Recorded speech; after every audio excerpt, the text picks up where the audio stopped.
বিসমিল্লাহির রহমানির রহিম। সুপ্রিয় দর্শক, আপনারা যারা আমার চ্যানেলে এই হাইব্রিড ঘাসের ভিডিও দেখছেন, তো এই ঘাসের বিষয়ে কিছু কথা বলবো আজকে।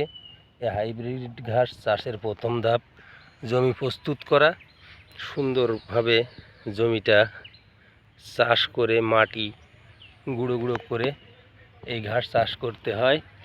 তো এই হাইব্রিড ঘাসগুলো সাধারণত উঁচু জায়গা নির্বাচন করতে হয় চাষের উপযোগী করার জন্য, যেখানে আপনার পানি উঠবে না এবং এর ভিতর যে আগাছা রয়েছে সেগুলো নিংড়ানি দিতে হয় এবং পানি দিয়ে সার প্রয়োগ করতে হয়। তাহলে এই হাইব্রিড ঘাসগুলো খুব সুন্দর হয়। এখন এই ঘাসের বয়স অল্প দিন, মোটামুটি এরপরের ভিডিও দেখবেন অল্প দিনে ঘাসগুলো অনেক বড় হয়ে যাবে। তো দর্শক, যারা গাভী পালন করেন, যাদের দুধের গরু আছে এবং ষাঁড় গরু আছে, ষাঁড় গরুর জন্য অতটা দরকার নাই, কিন্তু দুধের গরুর জন্য এই হাইব্রিড ঘাসগুলো খুবই উপকারী। যারা চাষ করেন, যারা গরুকে এই ঘাস খাওয়ান, এই হাইব্রিড ঘাস, তারা জানেন এই ঘাসের প্রচুর চাহিদা। তো মাশাআল্লাহ, ঘাস খুব সুন্দর হয়েছে। জাকির ডালি মামুর এই হাইব্রিড ঘাস, উনি এইখানে আগেও চাষ করেছে অনেক দিন, প্রায় 10-12 বছর আমি দেখতেছি এই ঘাস চাষ করে। ওনার 5-6টা গরু আছে। ওনার ভিডিও আমার চ্যানেলে আছে, আর পরবর্তীতে আবার দিব।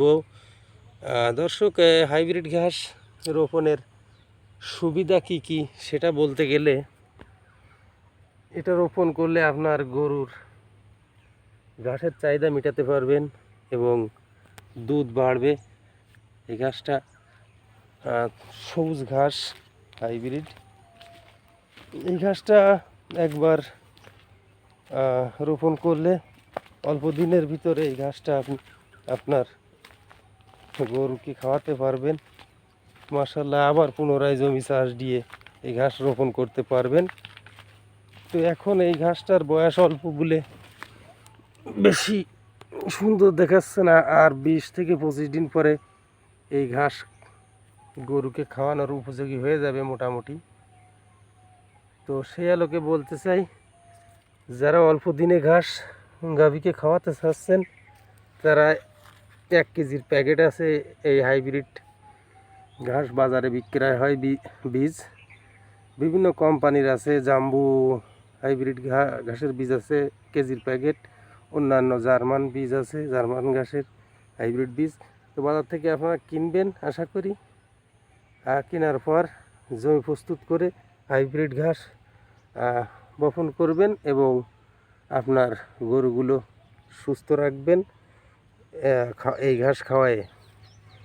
তো পরিশেষে বলবো, যারা নতুন আমার চ্যানেল দেখছেন, আমার চ্যানেলে কৃষি বিষয়ক, খামার বিষয়ক সকল কন্টেন্ট নিয়মিত আপলোড করা হয়ে থাকে। তো আপনারা দয়া করে চ্যানেলটি সাবস্ক্রাইব করে রাখবেন। পাশাপাশি কারোর কোনো ঘাস চাষের বিষয়ে কোনো প্রশ্ন থাকলে কমেন্ট বক্সে লিখবেন আশা করি। আর বাজে কমেন্ট কেউ করবেন না।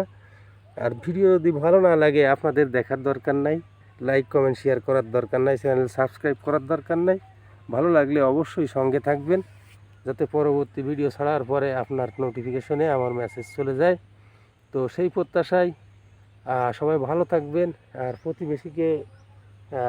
প্রতিবেশীর সাথে সুন্দর ব্যবহার করবেন, সবাই সবাইকে ভালোবাসবেন, এটাই কামনা করি। তো আজকের মতো বিদায় নিচ্ছি, পরবর্তী ভিডিওয় কথা হবে। আল্লাহ হাফেজ।